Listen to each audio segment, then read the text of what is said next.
Helen, fantastic win for Wales today against Slovakia. From your point of view, how did the match go? I think it was good. I think we dominated the first half. We should have scored probably 2 or 3 minimum. Myself, being the main culprit of that. But it was a good performance. We kept the ball well, we moved it well, and as I said, I thought we were dominant. Second half, obviously we got the goal, which was good. But I think after that we maybe dropped off a little bit, gave them a bit too much time on the ball, and at the end it was a bit of a backs against the wall. But I thought the girls defended very resolutely.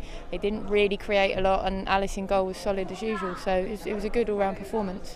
And of course you scored the goal that won the match. Got to be happy with that, sort of returning to scoring form. Yeah, delighted. It's been a while since I've scored, and it's always an honour to pull on the red shirt for Wales. But scoring a goal that wins a match is obviously what I'm hoping to be about. So yeah, I'm delighted with that. But it's the team winning is the main thing, and we're happy with the 1-0 win.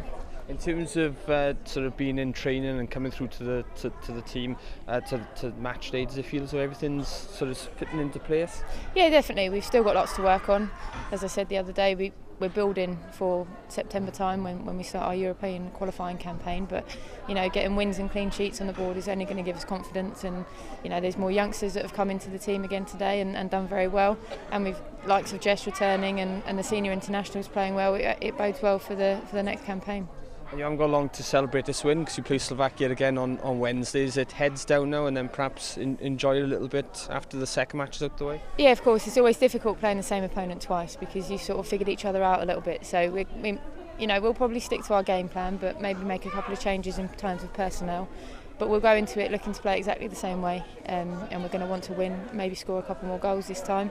And then we're looking to press on and hopefully be able to enjoy 2 victories after Wednesday night. But as you said, heads down, training tomorrow, and we'll get on with the game Wednesday.